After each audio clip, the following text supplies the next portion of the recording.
Welcome, everybody, to Ham Radio Perspectives, where we talk about ham radio culture, not just equipment.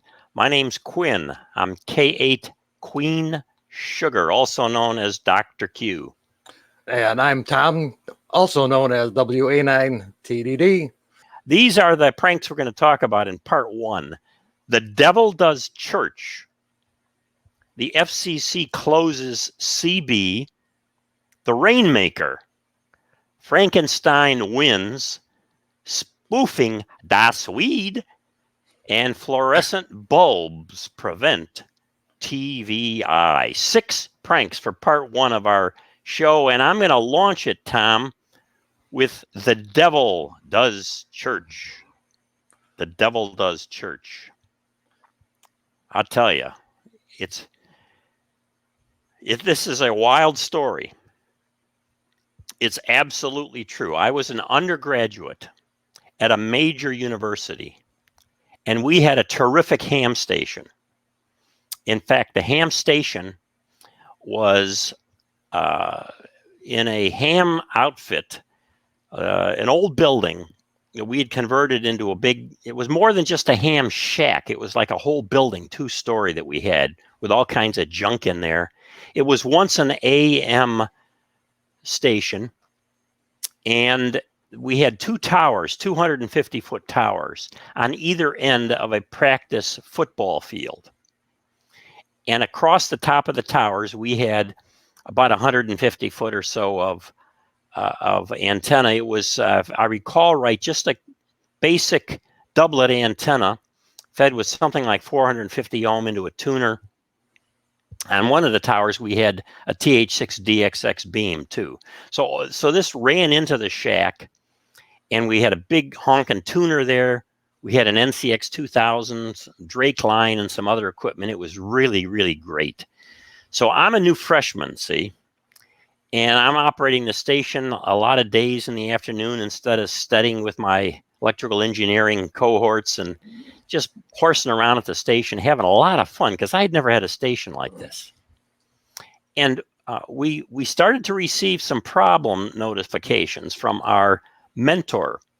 We had a sponsor, advisor, mentor who was an engineering professor, and he started telling the head of the club that we were causing interference with a church across the street on Sunday mornings. And so the head of the club went in, looked at the log, and sure enough, one of the engineering majors along with me is a guy that he lived a boring life. He didn't go out drinking on Saturday night like most of us, but he went in there Sunday morning and would operate the rig on CW, put it in the log because it was required. You put everything in the logbook. And he would get on Sunday morning and apparently was causing some interference with the church across the street. And so the church contacted the university, and they put him in touch with our advisor, and the advisor said to the head of the club, who then called all of us, hey, knock it off on Sunday morning. No transmitting on Sunday morning. Well, that was about all it took for me to start thinking about it. A church across the street on Sunday morning, and we're interfering. So one Sunday morning early, while it was still dark, I sneaked into the ham shack. We all had our own little keys. And I got down there under the equipment, took a little nap because it was real early. I wanted to go in the dark. And I waited until I heard the organ music starting up across the street.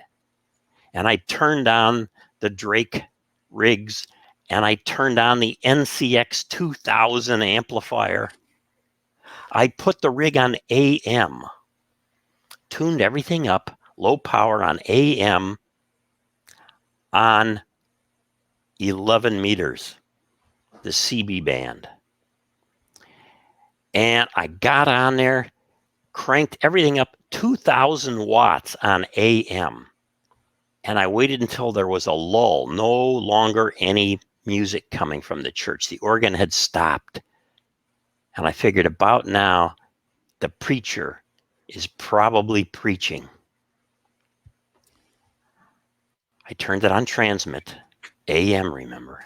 Grabbed the Shure 444 microphone. Love that microphone. Hello, everybody. This is the devil. This is the devil. I'm telling you right now, you are a bunch of sinners. You are a bunch of sinners in the hands of an angry God, but more than that, you're in my hands and I love it. Keep on sinning. Keep on sinning. The world needs more sinners like you. Boom. I turn it off, turn everything down, sneak out the door, run across the football field, the backside of the ham station where they couldn't see me from the church, disappeared. That was that. I had no idea what had happened, but I did that. The next day, Monday, I get a call from the guy who's the senior in electrical engineering. He's the head of the club. He says, Quinn, he used to call me Quinny. He says, Quinny, hey, listen, we got a problem. We got to have a meeting. I said, what's up? He says, I can't tell you. You can't tell me? He says, no, we have a required meeting or you're going to lose your key to the building. Required meeting? He says, yeah, tomorrow night. Everybody's required to come to a meeting. And our advisor, Professor Dr. Schmidt, is going to be there to talk to us. I said, okay, I'll be there. No big deal. So I go that next night, 7 p.m. I'm there early. People are gathering, mostly electrical engineering majors, a few other people in the humanities with long hair looking like they'd been smoking weed or something. We're sitting around in this big shack that we have. In comes Dr. Schmidt, Professor Dr. Schmidt, as they would say in German. He comes walking in. Formidable guy. You don't mess with Dr. Schmidt. He comes in and the head of the club says, oh, if you haven't met him before, this is our wonderful advisor, Dr. Schmidt, and he would like to meet with us all. And Dr. Schmidt looks around the room at everybody. He's looking around, looks at me a little bit, looks at everybody else. He says, we have a problem here. We have a problem. There was interference at the church across the street yesterday. I'm thinking, oh boy, what's going to happen here? He says, I got a call from the pastor in that church, and he says that during his sermon, somebody came on pretending to be the devil. And he started saying that everybody in the church was sinners, he said. Was that anybody in this club?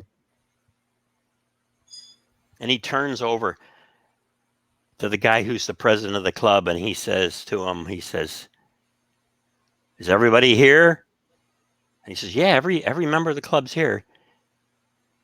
Dr. Schmidt says, anybody here on yesterday? Let's pull the log out. He pulls the log out, takes a look at it. Nothing down there. He says, if any of you did this, you will be banned from the club and you might be thrown out of the university. No more shenanigans like this. Right? Everybody's looking around. Yeah, I guess so. But we didn't do it. He says, okay. And he marches out the door and we're all sitting around there astonished. Nobody knew what to do. And the president of the club starts laughing. And everybody starts laughing. I mean, we are roaring. Can't believe it. And the president of the club says, hey, did anybody do that? Nobody saying anything. I said, Doug was his name. I said, Doug, you know what? I bet some CB'er in his car pulled up right by the front of the church and made that announcement and then took off. And everybody looked around at everybody else. Yeah, that's probably what happened.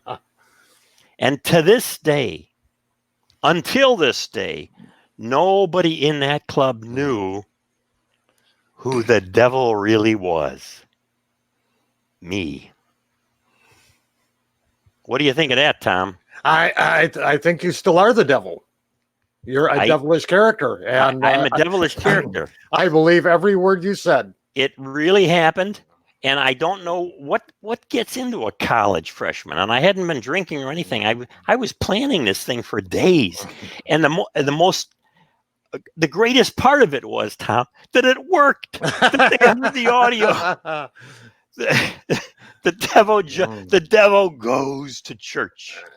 All right, that's story number one. And if you had a CB license, you would have lost it. I would. Nobody had a CB license. Come on, Tom. All right, here we go with number two. Number two is the FCC Closes CB. The FCC Closes CB. Now we're in a roll here, Tom, because this is another one that has to do with CB, and it has to do with that particular ham club, you know. But it does have anything to do with the devil. The devil in me, I guess. I guess so. Right. That's the way I was thinking. Okay, so the FCC Closes CB. It's the same station, and I got to thinking about what other prank I could do, and I thought, you know, CBers are not very smart. They may fall for this thing. So one evening, I'm thinking it was maybe 7 p.m. or so. It was warm weather, I remember. I went down to the station. Nobody else was there. I went in, tuned everything up just the same. The NCX 2000 up at 150 feet, 2,000 watts or thereabouts, whatever the max was in AM input, maybe 1,000 input or 900 or whatever. And I get everything tuned up. And I go to CB Channel 9. CB Channel 9. I'm thinking maybe we had a Viking, Ranger Viking transmitter that I could get to transmit down there. I don't remember what rig I was using to transmit with for sure. But in any case, I found Channel 9. I got on it with the amplifier. Took the Shure 44 microphone. Pushed down. Hello, everybody. This is the Federal Communications Commission, the FCC. We are in this area for the next 7 days. And while we are in this area testing the band, nobody may operate. We are closing down the citizens band according to Rule 21605XZ in Part 6400 of the Federal Communications Commission regulations. We periodically have to go in areas and shut down the band for testing purposes. Again, this is the Federal Communications Commission, the FCC, visiting from Washington, D.C., and we are hereby shutting down 11 meters, the entire citizens band. No transmission for 7 days. This is the FCC. Watch for our vans in the area. Over and out. Boom. Wow. I did it. I did it. I can't believe that I did it. What am I going to do now? Oh, I closed everything down. Went home where I had a crummy little CB rig. I mean, one of these little dinky things that you would install under the dash in your car. And I had it hooked up to my 80-meter dipole so I could tune around and listen. And I start out on channel 9. Nobody. Go up to 10, up to 11. Hey, did you hear what happened a little while ago? What happened? Well, I heard reports that the FCC was on channel 9 shutting down the band. What? The guy says, yeah, it can't be. Tuning around. All these different channels, they're talking about the FCC. I thought, this is fantastic. And then I hear a couple of these teenagers, that's a bunch of baloney, probably on walkie-talkies, whatever. The next day, about the same time, I go back into the shack. Nobody's there. I turn everything on. 1,000 watts or so AM, 150 feet. In this town, which is not a real big town. It's a university town. I'm sure I'm blanketing the place. Go back to channel 9, the emergency channel. Grab that Shure 44, click it down. Attention, attention. This is the Federal Communications Commission on day 2 of our shutdown. Day 2. We want you to know that our vans are out in the neighborhoods. We shut down the band yesterday, but some of you are still operating. Shut down now. Shut down now, or we will triangulate you and shut you down for good. We will confiscate your equipment, and you will never operate again. Shut down now. Please tell everyone else on all the other channels. This is the Federal Communications Commission, the FCC, visiting from Washington, D.C. Over and out. Boom. Day 2. Shut everything down. Go back home to my little place where I lived off campus. Turn on the CB set. Channel 9, nothing. 10, 11, 12, 13, not hearing anything. Finally, I found those 2 teenagers again with their walkie-talkies. Hey, did you hear that guy got by? What is this nonsense? He says he's the FCC. Can't be. Tune around a couple other people. The band is almost completely dead. Day 3. I go back to the university ham station, turn everything on, AM blasting away, sure 444, boom, clunk. This is the Federal Communications Commission on day 3 of the shutdown. We want to tell you that we appreciate most of you are going along with our shutdown. Thank you so much. A couple of you are not, and we now have the vans out to locate you. We will shut you down for good. Do not operate. Every 11 years, this band needs to go fallow. It needs to go fallow. And so we are asking everyone to shut down for 1 week, because at the end of that 1 week, the skip, the ionosphering bounces will come back, and this will be a fantastic band once again. But you must shut down. We have people in all of the major cities in the U.S. right now. So do not try to change your location. This is the FCC, over and out. Boom. Go back home, turn on the CB, tuning around. Not a single person on any channel. I listened all evening. Nobody. The band was shut down. Oh, I felt so powerful. It was fantastic. Of course, I said I was the FCC. I could probably still be in the clink. At any rate, I tuned in every evening until number 7. Hardly anybody was ever on. I would hear a few kids with walkie-talkies. I'd hear a few mobile stations. Dear, I'm coming home for dinner. Okay. Spaghetti ready. Okay. Day 7. I go back into the ham station again. That time of the evening, nobody's there. Crank everything up. Hit that sure 444 mic. Boom. The power goes out. This is the Federal Communications Commission. We want to thank all of you for participating in our 7-year band shutdown, along with our goal to maximize communication on 11 meters, the official citizens band. According to rule number blah, blah, blah, blah, blah, we have been successful. And you will now notice, as we go through the 11-year sunspot cycle, that the band is increasingly good.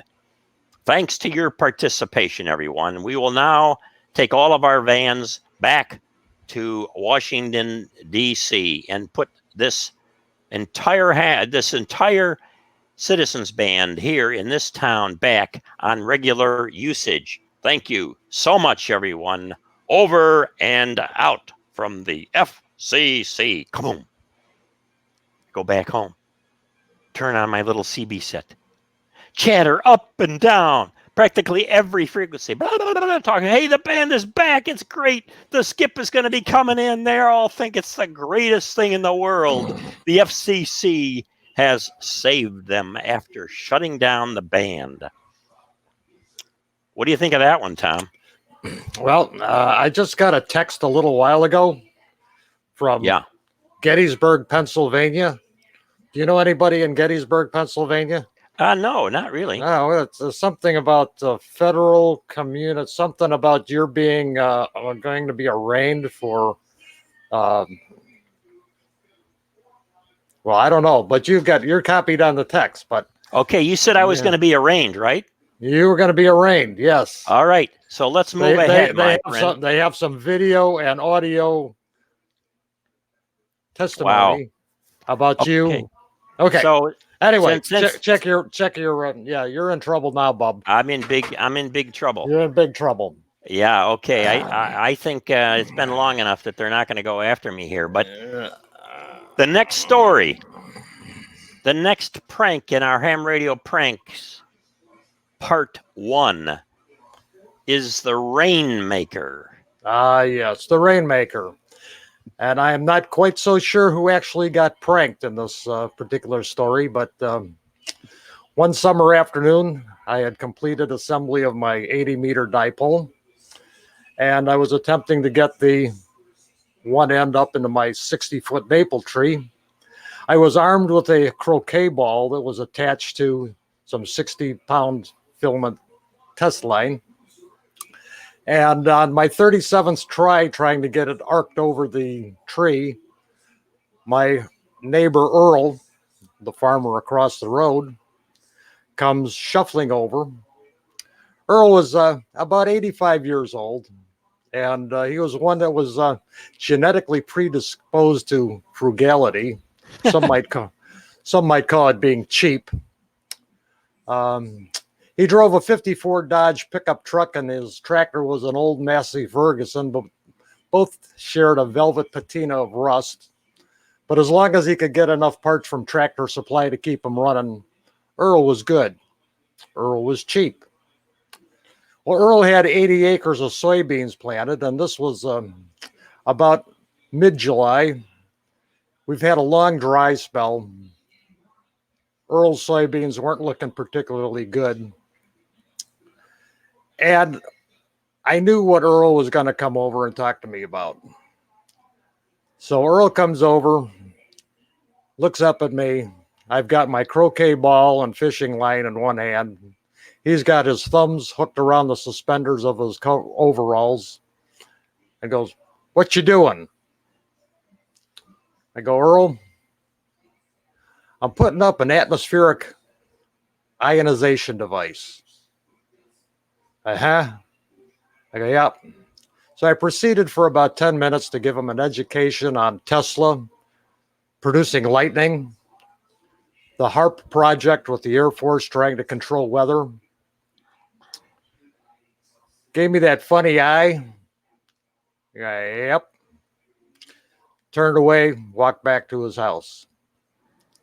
Well, after about the 41st attempt to get the line over the tree, I got it up there, snugged it up, had it good. Coax was still hanging from the center, but I figured I'd call it a day. Well, that night, a cold front moves in from the north. The barometer drops, and the rain starts to fall. And it continues to fall for the next 2 days.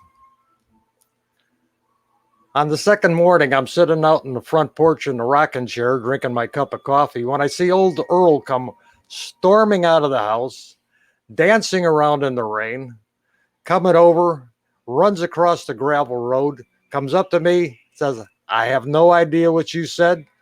I have no idea what you done, but I give you $100 cash money if you do it again." Earl's crop came in good that year, but I never did get that $100 cash money. I think I was the guy that got pranked. Oh, that's great. That's great, Tom.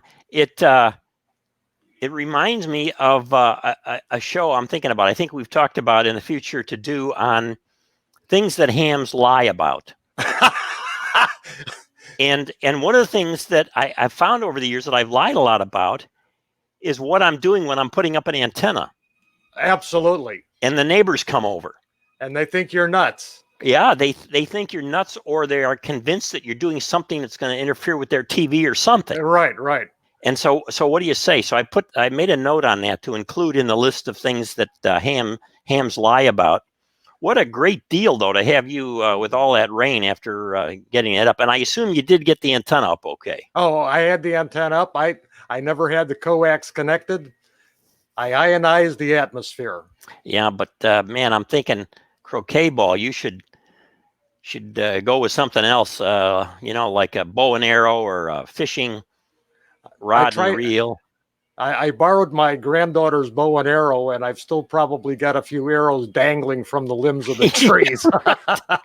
The croquet ball was just the right size and had just the right weight to try to arc over those branches. You betcha. All right, let's move on here. We're going to go to Frankenstein wins. Frankenstein wins. I'm trying to remember if I told Gene Shepard this story or not. I think I did, and we chatted about it a little bit. Yeah, I'm pretty sure, B. But at any rate, we'll talk more about that in part 2 if we do part 2. So Frankenstein wins. Take a good look at this guy. And who is that exactly, Tom? That's Herman Munster. Okay, Herman Munster. He's got his headphones on there. It looks like he's got that sucker's bigger than a 6146 there. Don't know what he's got. That's an 811. 811. All right. Oh yeah. All right. So this story really begins when I'm a pretty new ham. Yeah, and I'm living in a trailer with my mother, and I've got a really bad antenna. I've got a crummy setup. I don't know exactly what it was, whatever I could afford or put together or borrow. And I'm tuning around on 15 meters at late evenings because it was not too busy. 20 meters was loaded with all kinds of California kilowatts and others, and I couldn't work anything with my peanut whistle. So I'm on 15 meters, and there's a guy that would come on 15 meters AM phone. This is this would be probably around 67 or so, 1967. And this guy would come on, and I'm telling you, he was loud. I knew he was not too far away. And he would come on, and I'm going to try to imitate him. I don't want to give his call. I'm sure he's passed away. But I'm going to imitate what he sounded like because I can remember it like it was yesterday. This is W9, calling Sakayo. Sakayo. Sakayo. This is W9. Blah, blah, calling Sakayo. Calling Sakayo DX. DX. Calling Sakayo DX. W9. Blah, blah, calling Sakayo DX. And listening. Boom. Then, and I'm listening to him right on his frequency. Nothing. I hear nothing. He comes back. JA7. Blah, blah, blah. This is W9. I'm saying, okay, Yogi, it's been about a year, I think, since we worked. You're running 20 dB over 9 here tonight. Very good signal. So nice to talk with you here in Chicago today. And then he goes on and on. He signs off. Signs off. Okay, I hear another station calling in there. It's JXWZY. All of these Asians calling in from all over. He's got Japan and all these other stations calling one after another, and he's working them all.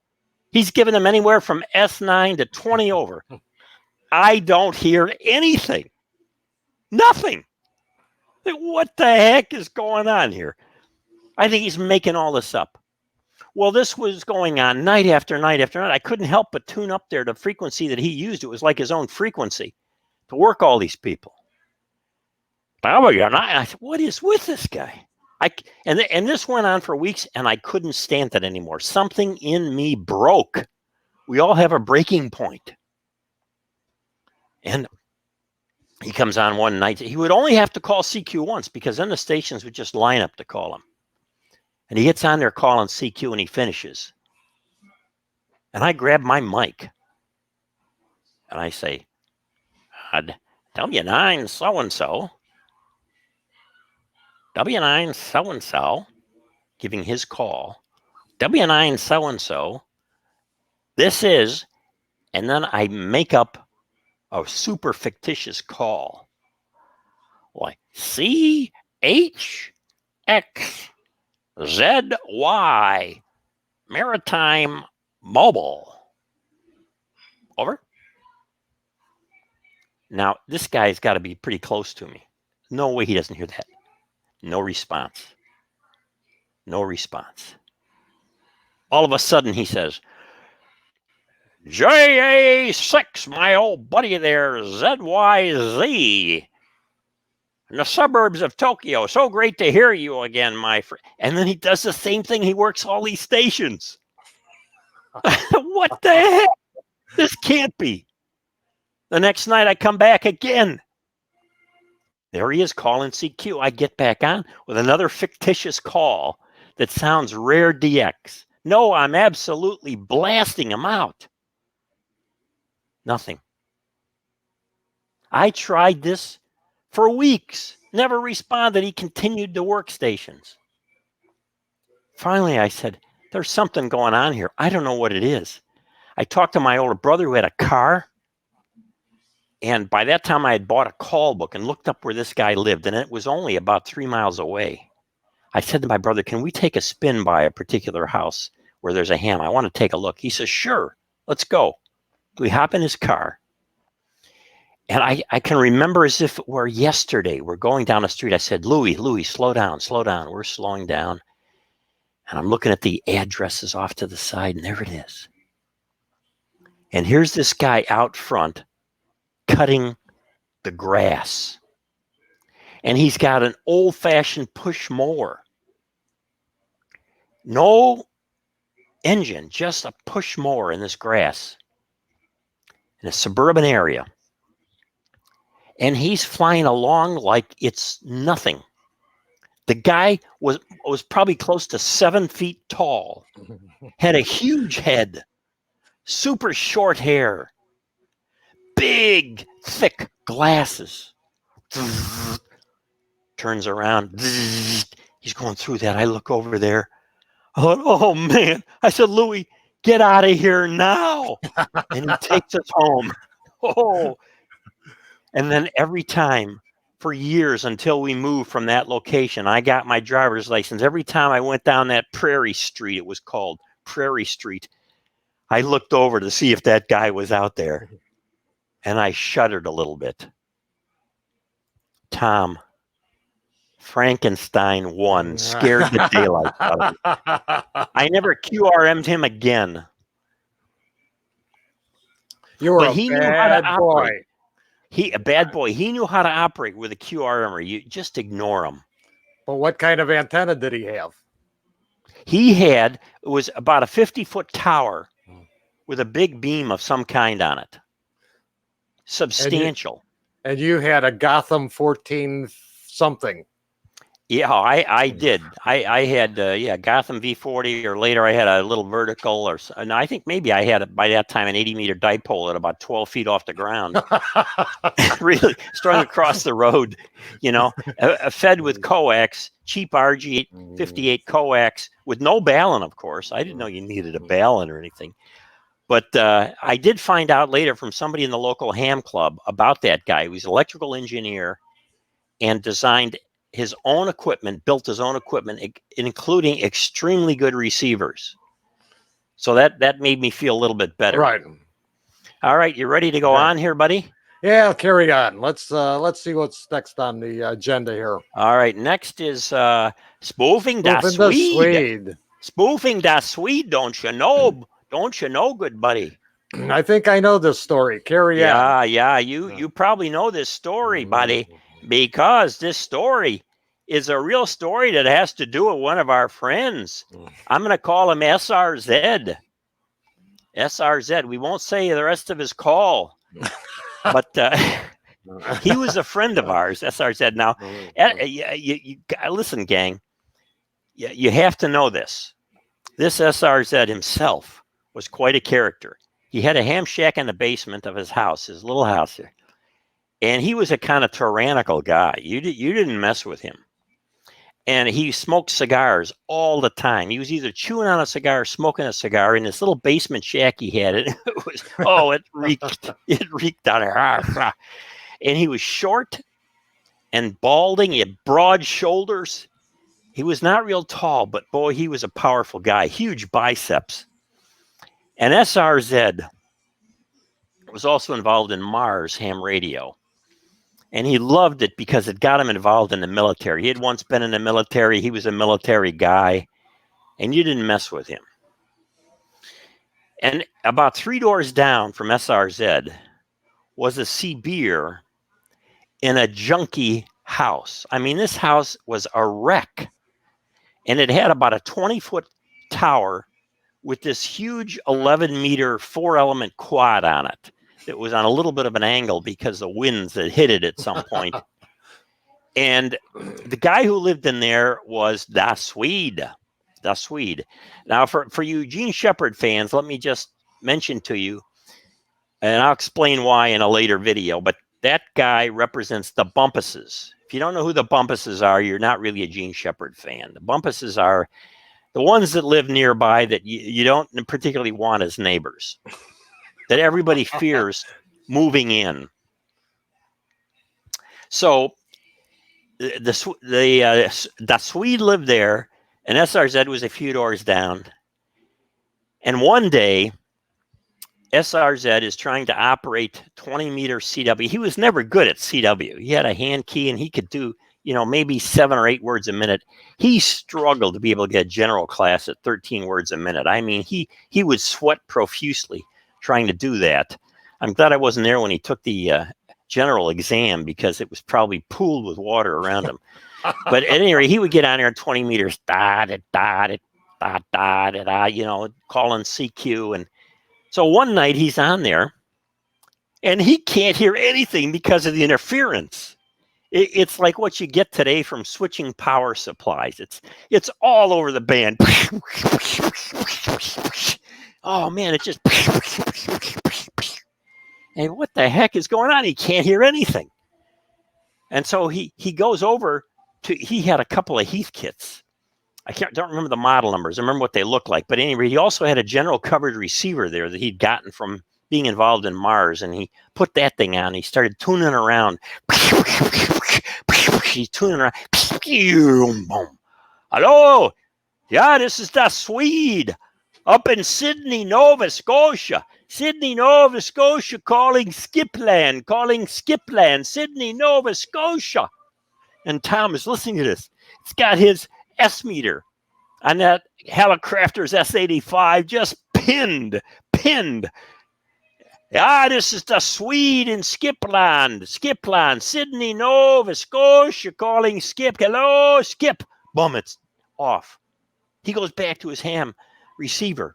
I think it was an HR-10. And he tunes in on 20 meters and nothing. No interference. All of a sudden, and he goes back to the general coverage, tunes it in up the same. It's on 11 meters. One of the CB channels, AM. It's the Swede calling a Skipland. Hello, Skipland. Wow. Here's what the heck. He goes outside, walks down the street, looks up at the tower at the Bumpus house there, and he sees it rotating. Not rotating well, but it's moving a little bit. He says, yeah, it's my neighbor. What am I going to do? He doesn't know what to do. Now, the SRZ was a straight shooter. But as he told us later, he had the breaking point too. We all have the breaking point. And he had a Viking, I think it was a Ranger. I believe it was a Viking Ranger there. And after a few nights of this Swede interfering with him, he went on that channel, an AM, didn't take high power, or CW, whatever it was, and he just did key down. Killed it for the Swede. Key down. He would do it for a minute or two at a time, key up, silence. Then, the Swede up in Sydney, Nova Scotia, key down, key up, silence, silence. The Swede, Sydney, a key down. He would hold it down for a couple. He would go longer and longer, as long as it took, until the Swede shut down. Well, after a few nights of that, there's a knock on his door. And here is at his front door, not the side door that all of the ham friends would go in to go down to the basement with the cigar smoking SRZ. But there's a guy at his front door, a big guy, unkempt, smelly, his hair just all over the place. And SRZ opens the door and says, "Yes, may I help you?" And he says, "Well," he says, I'm your neighbor down the street.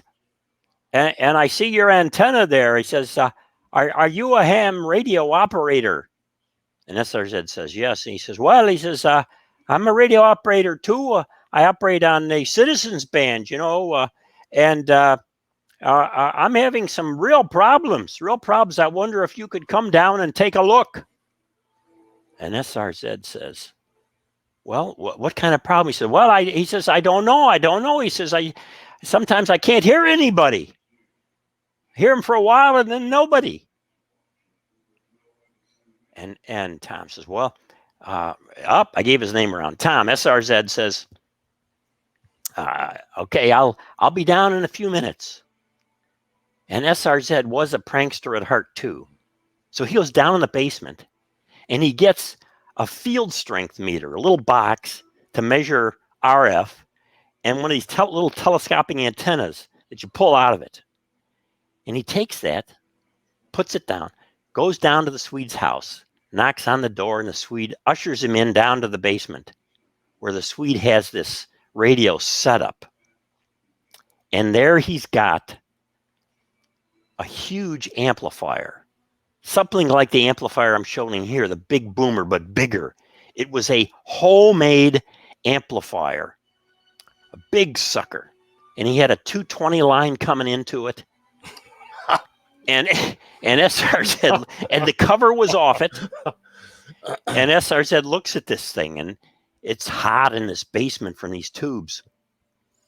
And SRZ says, "Well, let's see if you've got any stray RF." And the guy says, "Stray RF?" He says, "Yeah, RF. Sometimes you can have RF and it moves around. and in the room, in the whole house, it can move around. And it can cause all kinds of problems. It can shut down your rigs, can interfere with the TV, RF all over the place." He says, "It's like the plague. It's terrible." And he says, "Stray RF?" He says, "Yeah." And with that, SRZ pulls up the telescopic whip and he turns on his little unit to measure field strength. And he points it down at the guy's CB set. He says, "Okay." SRZ says, he's got his cigar. He says, "Turn on your CB, not the amplifier, just the CB." And that Swede turns it on. He says, "Okay, say something." The testing. This is the Swede testing. 1, 2, 3, 4, the testing. SRZ says, "No problem. No problem at all. You're not sending out any RF, stray RF with that thing." And the Swede says, "Oh, good." He says, my CB works?" SRZ says, "Yeah, but I'm not sure the amplifier works." "What about that amplifier, the big boomer or whatever it is?"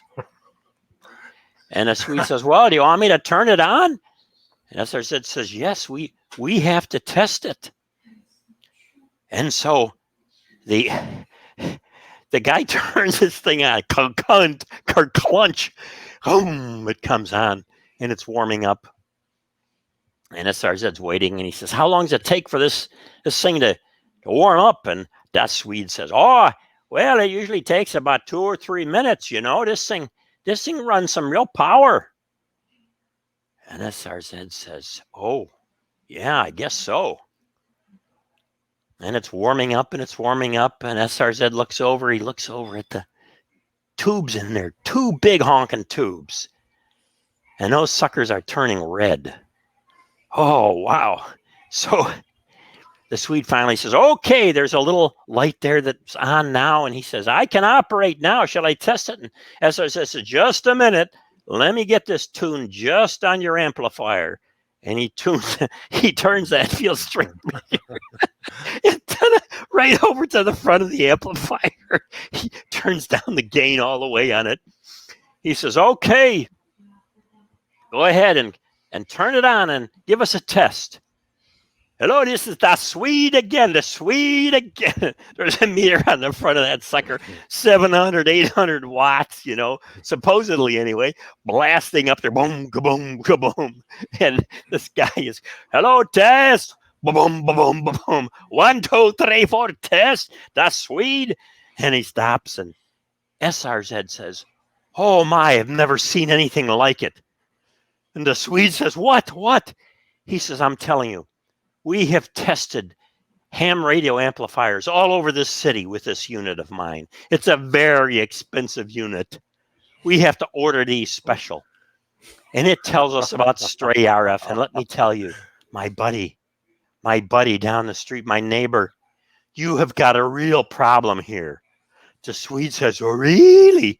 Really? What's the problem? He says, well, you've got such stray RF here. If you continue to operate that amplifier, you will never have any more children. SRZ says, this is going all around. You'll never have any children. The Swede says, what? SRZ says, yes. Were you ever? The Swede says, of course, we're going to have children. Well, can I tell my wife? And SRZ says, you have to get rid of this amplifier. And he puts that back down. Do you want me to test it again? And the guy says, no. And he turns it off. He says, thank you. And SRZ says, well, I'm glad to help you, buddy. Nice to meet you. If you ever have any problems, come back. And he puts the telescopic antenna down. Takes his field strength meter, goes up back to his shack, goes downstairs. He never, ever had interference again from the Swede. The Swede, don't you know? Priceless. Yes. And you described SRZ perfectly. Yeah, you can't make it up. Nope. You cannot make up this stuff. It actually happened. Now, whether the guy sold that off that clunker to somebody and bought a better amplifier, whatever, SRZ never figured out. But it turns out this guy, when SRZ was listening to him, this guy was saying he was from Sydney, Nova Scotia, and he had a brother up there and had a P.O. box and would receive all the QSLs and then would send the QSLs from there to pretend that these Skipland folks were actually getting a QSL from Sydney, Nova Scotia. And every time that somebody wanted a QSL back, they had to include, a postage stamp, right, a $1 US bill. And given the exchange rate with Canada and all, this guy was getting filthy rich, working, probably splitting the take, working all these people in the U.S. who were then sending QSLs up there with $1 bills. You can't make it up. You just can't make it up. I'm telling you. Great story. All right. I've got one, and it may be the best story yet, Tom, if you can believe it. It's the story that fluorescent bulbs prevent TVI. Fluorescent bulbs prevent TVI. Now, for those of you who are newer to the hobby, I just want to say there was a time in the old days here of ham radio where if you operated 6 meters especially, or 10 meters AM with any decent power, you would interfere with television sets in the neighborhood. Channel 2 particularly. Channel 2 particularly. Get on 6 meters at 10 meters, channel 2, man, you were going to interfere. Bad. Everybody had TVI to some extent, and there were ways I'll talk about that we dealt with it. But I was having trouble with my lousy little ham shack in the trailer, it was interfering with our own TV set. And I assumed it might have been interfering with neighbor TV sets too. Wasn't sure. At any rate, I mentioned to this guy on 75 meters that was a friend of mine from the local ham club that I was having trouble with RFI. And he was a character. I'd say I'm trying to identify him. I'll just call him, I don't well, I'm going to call him O, Mr. O. I'm just going to call him O. Because this guy went on to big things, not just in ham radio, but in radio. This guy became fairly well known. And I knew him when he was young, Mr. O. So O says to me on 75 meters one night when a bunch of us were on, kids, teenagers, early 20s, he says, hey, come over tomorrow night. I'll show you how to deal with TFI, television interference, rather. I said, okay, TVI. Yeah, okay, fine. So he says, come right around sundown. All right, what time? He said, maybe about 9:30 or so. All right, 9:30. So I'm new. I got my little VW Bug that I bought, piece of junk, but at any rate, it got me around and got in there and went over to O's place. Pulled up in front.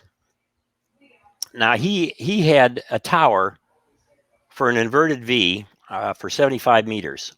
It was fed with some type of twin lead, really, really wide space twin lead. I couldn't believe it when maybe 6 or 8 inches apart. And then one half of this thing came down. It was a fairly small suburban lot, came down to a tree in the parkway in the front lot between the sidewalk and the street. And then the other went down in the back somewhere. I'd never been to his shack before. He greets me at the door. He says, hey, come on in. I go downstairs. He's got this shack set up. I don't remember what kind of transmitter receiver he had or whatever, because when I walked in, the first thing I noticed was the amplifier.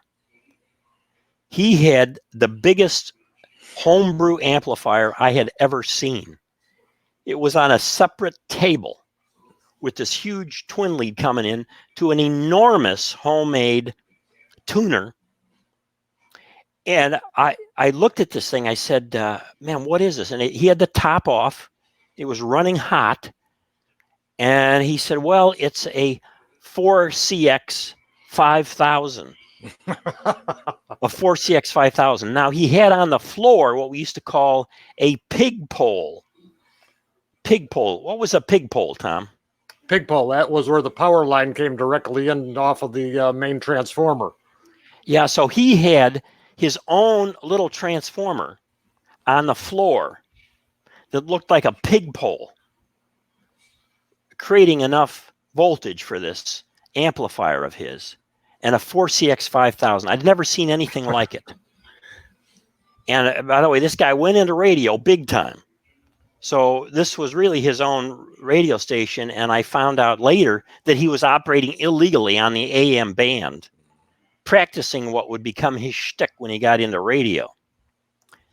So O says to me, you ever see anything like that, Quinn? I said, no. He says, well, you're going to see it in operation tonight. I said, boy, I bet you create a lot. I bet you create a lot of TVI, O. He says, you don't know the half of it. He says, I got TVI all over the neighborhood. I said, well, how do you get rid of it? He said, I'll show you how I get rid of it. So he puts on a hoodie, a dark hoodie, and he gets a fluorescent bulb, one of these 4-foot, 48-inch fluorescent bulbs. And he says, let me show you. We go up the stairs to the side door of his house where the driveway is out front. And he puts up his hoodie. And he says, okay, now you go outside here right around the corner and you watch me. And, but I want to do one thing just before this. You stay right here. Don't go away. All right. So he goes back inside. I don't know what he's done. Comes back out. He says, okay, we're ready now. And so he's got the dark hoodie on, and he's holding this fluorescent bulb. And he starts walking toward the sidewalk. And then as he gets close to the sidewalk, he holds it up over his head, up into the heavens, with this thing. And he starts walking down the sidewalk, the parkway, toward where that end of the dipole, the inverted V, comes down over that parkway.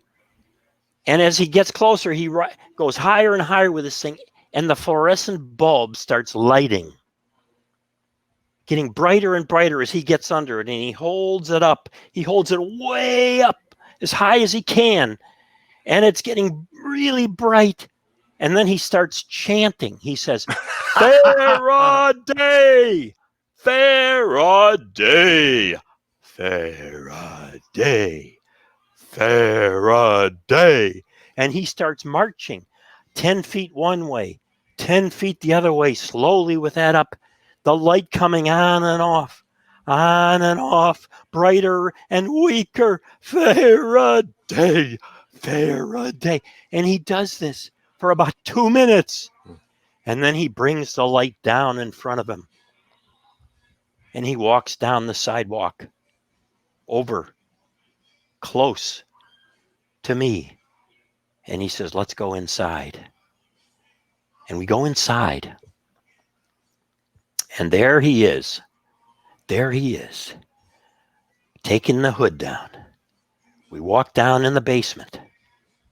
He puts the fluorescent light back down. And I can smell the ozone from this amplifier. It's just putrid in that room. And the fan blowing away. And he's got a little key there with a brick on it. And he takes the brick off. And he says, Quinn,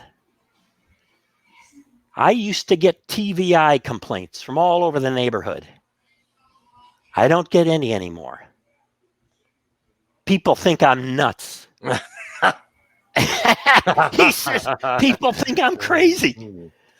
Nobody dares complain about my TVI. And I run this sucker, and he points to that amplifier. He says, I run that sucker full tilt, AM, in the evenings with the Mr. O show on. And then he gives me his AM frequency. And that, dear friends, was the origin of the lightsaber. The origin, I'm telling you, it was like the lightsaber. I couldn't believe it. I just could not believe it. Oh man. And I wish I could tell you who that guy really is, but he obviously had the Force with him. He had the Force with him. So he decided he was going to do his own radio station on AM from the neighborhood, and the way he was going to get away with that without anybody calling the FCC or anything else was by intimidation. Right. You can't make them too crazy. You can't make him too crazy. So what we've done here tonight, everybody, or today, whether it's night or I don't know what it is. It's afternoon. It's afternoon. What we've done here is offer some ham radio pranks. Now, you know, I said at the beginning, some of these are going to show our inner demons. We don't mean to make fun of any particular people. We don't mean to encourage people to go out and do these horrible things. But we do want to say that among hams, we all have our inner demons. Among hams, we all do tend sometimes to do pranks. We're juvenile delinquents. Yeah, we are juvenile, especially when we're younger hams. And maybe in the old days, there were more pranks than now. I don't know. But at any rate, we have pranks that we did not present because we were afraid of telling those stories. And we've got some that other people have done too that we haven't told. So we might do part 2. And if you subscribe to this channel down below, subscribe. And if you give us a thumbs up and some comments on this, I want part 2 or whatever, we'll consider it. And if you have a prank or a couple of pranks that you want us to consider, make a note down below. You can also send me an email directly if you want. Now, to get to me, there's a little thing on the YouTube channel there that it says Dr. Q's website up on the top right there. You can go there, and from my website, about me, you can get contact information, send me a personal email if you want, or you can down below post an email. We can get in touch with you that way. We want to maintain anonymity in case you have some really wild stories here to tell. But We are convinced that a big part of what ham radio is about is pranks. And in fact, in the history of ham radio, there have been some glorious pranks. And it's part of the culture. Ham radio is a fun hobby. We're going to do a whole show on why ham radio is so much fun. And we don't talk about it much as hams. We get too serious and we get into equipment and this and that. As how long is your antenna? Well, there's a story about that in terms of measuring antennas too, when we get into the Freudian nature of ham radio, but that's another show. People are wondering what's going on. That's the impact of Gene Shepard, I think, on me over the years. But at any rate, Tom, any other pitch you want to give to try to get people to make some comments below or subscribe? Nope. Just give us a comment. Maybe we'll follow up. And if you're going to subscribe, we'd appreciate it. If you've got a good comment, that's fine. Even the bad comments. We want to sharpen up the show as much as possible. And you're right. Hell, we don't know what we're doing. Yeah, by the way, your video is lousy again. I'm telling you, man, you got to get a real internet connection down there. That ain't happening here in Booneyville. Yeah, I know. That's the problem with the real connections. At any rate, thanks so much, Tom. I'll have to do the next show from the library. Yeah, it's great to do these shows with the ham radio perspectives where we talk about ham radio culture, not just ham radio technology. Thanks, everybody, for tuning in. We appreciate it. We'll see y'all later. Watch out for O. He's coming to your neighborhood next. Right. And the FCC, too. And we need to address this text we got a little while ago from the FCC. Yeah, we'll take care of that. Okay, gotcha. I got my lawyer on it. Fortunately, my one of my kids is an attorney. We'll see you. See you. Bye-bye. Bye-bye.